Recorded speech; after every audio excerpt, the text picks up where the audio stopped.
제가 수술을 한 후부터 식사 조절에 신경을 많이 쓰게 돼요. 때로는 아내가 차려주는 식단 중에 어떤 것은 먹기를 싫어했습니다. 그러자 아내가 이렇게 말합니다. 먹는 만큼 살게 된다라고요. 그 말의 의미는 무엇이든 잘 먹어야 건강하게 살 수 있다라는 것이겠지요. 그래서 입에 쓴 약이 병을 고치게 한다는 옛말도 있습니다. 저는 이 말을 듣자 번뜩 머리에 떠오르는 것이 있었는데 시편 많은 곳에서 다윗이 고백한 하나님의 말씀에 관한 것들이었습니다.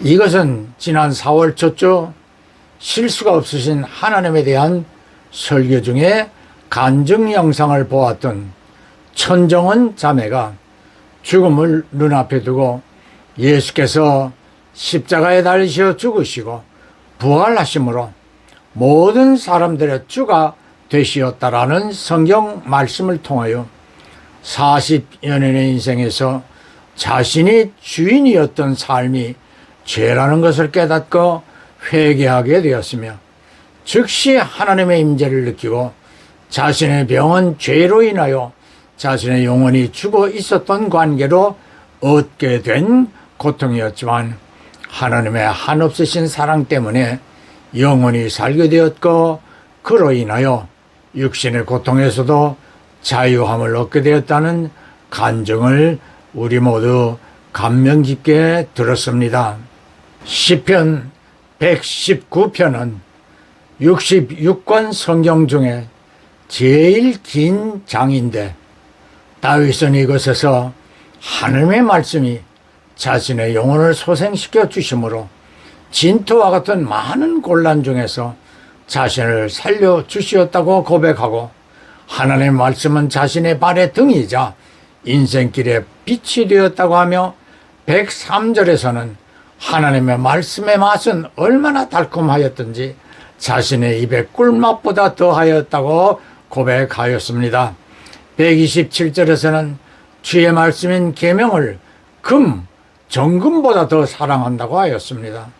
사랑하는 성도 형제자매 여러분, 제 아내가 먹는 만큼 산다라고 한 것처럼 성도들에게 하나님의 말씀은 꿀맛 같고 순금보다 귀한 것이 되어진다면 하나님의 말씀이야말로 영혼을 소생케 하고 육신의 고난에서 자유케 해주는 명약이요 보약이 될 것인 바 성도들은 마땅히 하나님의 말씀인 보약 중의 보약인 신약 구약 먹기에 아침 저녁 게으름을 피우면 안 되겠습니다. 여러분도 다윗의 마음처럼 이에 동의하십니까? 성경을 가까이 할수록 성도의 삶이 바뀌어지는 것은 당연한 것으로 히브리서 4장 12절 같이 하나님 말씀은 살았고 운동력이 있어 수술칼처럼 영혼과 골수를 찔러 쪼개기까지 합니다. 백독은 정말 이게 너무 창피한 이야기예요. 근데 저는 그냥 성경을 일독하려고 읽은 건 아니고요. 예. 그리고 목사가 될 꿈은 없었어요. 그냥 그래요? 정말 성경이 좋았어요. 예. 그냥 성경에 읽다 보니까 하나님이 어떤 분이신지 발견되는데요. 전 그게 너무 좋았어요. 예를 들어서 레위기를 읽을 때 그러니까 생명의 근원이 피에 있고 피 흘림이 죄를 사하고 그러니까 반드시 피 흘림이 있어야 되는구나 라고 알았거든요. 예. 근데 제사 가운데 네 번째 제사가 레위기 5장에 속죄제가 나와요. 예. 정결제가. 근데 소로도 드리고 양으로도 드리고 염소로 드리고 비둘기로 드리고 여기까지는 이해가 됐어요. 피가 있으니까. 근데 레위기 5장에 하나님 이렇게 말씀하시더라고요. 그런데 너의 손이 비둘기에도 못 미치면 곡식으로 드려라. 근데 전 그 말이 이해가 안 됐어요. 아니 어떻게 하나님이 세우신 스스로 원칙을 깨나 피 흘림이 없으면 죄사함이 없다고 그랬는데 아니 어떻게 곡식으로도 죄를 용서받을 수 있나. 정말 하나님은 죄를 용서하고 싶어 하시는 분이구나. 얼마나 죄를 용서하고 싶으시면 자기가 세운 원칙까지 깨나. 그러니까 성을 느끼셨고. 예. 그러니까 하나님의 성품을 하나씩 발견할 때마다 멈출 수는 없었어요. 그러니까 뭘 일독해야지, 내가 많이 읽어야지 그런 생각이 아니었고요. 그냥 거기서 발견되는 하나님이 정말 좋았어요. 그러니까 그거를 어릴 때부터 했다는 게 그래서 쉽지 않은 거였죠. 이번에 저 네. 책을 하나 좀 갖고 계시죠? 네. 말씀을 읽다. 네. 이 책을 보면 곡이 있죠? 네. 예, 한번 읽어주세요. 서문에도 저는 성경 읽는 것을 참 좋아합니다라고 시작하셨는데 우리가 하나님의 말씀인 성경을 공부하고 연구하는 목적은 오직 하나 하나님을 아는 것 그리고 그로 말미암아 하나님과 더 깊은 사랑에 빠지는 것이 되어야 합니다라고 네 이렇게 92년도에는요 책을 못 보겠어요. 예무반에서 병장 돼야지만 볼 수 있었어요. 저희 부대는요. 너무 성경을 보고 싶은데 성경을 못 보게 하니까요. 저희가 산을 넘어서 교회를 다녔거든요. 그래서 이제 교회 가서 목사님이 설교하시면 이러면 안 되는데요. 성경책을 밑으로 이렇게 몰래 해서요. 이렇게 한 장씩 찢었어요. 그래서 주머니에 넣고 밤에 근무 쓸 때마다 이렇게 달빛에 보면서 그냥 외웠어요. 볼 수가 없으니까. 근데 그때 이렇게 대충 가운데 피면 되게 시편이 많았어요. 예. 근데 참 지금은 하나님 인도라고 생각하거든요. 처음으로 찢었던 장이 이사에서 43장이 있는 본문이에요. 그래서 그걸 외웠어요. 근데 정말 펑펑 울었어요. 내가 너와 함께 할 거야. 두려워하지 마. 너 물 가운데 지날지라도 물이 널 침몰지 못하고 네가 불 가운데 지날지라도 불꽃이 널 정말 펑펑 울었어요. 너무 좋았어요. 프로그램이 사람을 변화시키지 못한다고 저희는 믿어요. 예. 그러니까 어떤 프로그램이든 예. 뭐 말씀을 읽든 묵상을 하든 강의를 듣든 웍두티를 하든 정말 하나님의 임재예요. 그러니까 하나님만 한번 인격적으로 딱 만남이 있으면 예.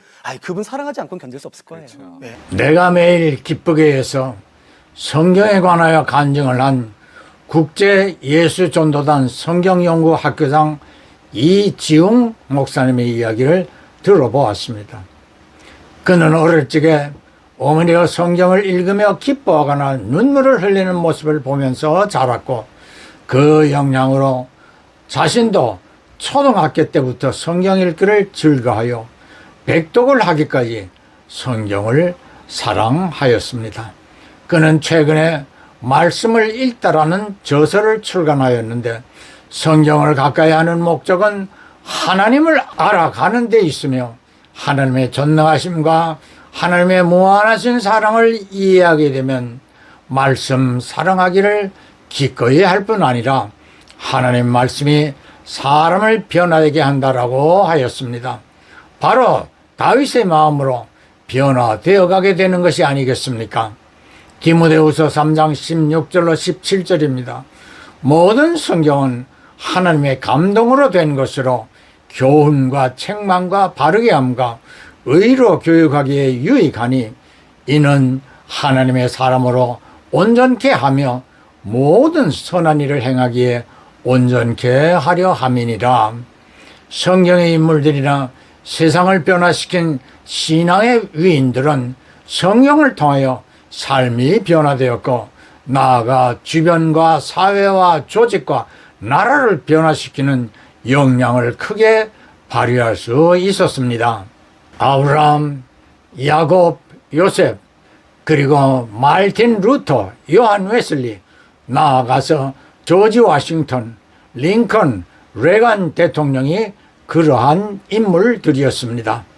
호세아 4장 1절에 이스라엘은 진실도 없고 인애도 없고 하나님을 아는 지식도 없어 4절에 망하게 되었다라고 하며 6장 3절과 6절은 하나님은 제사보다 인애와 하나님 아는 것에 힘쓰기를 바라신다고 하셨습니다.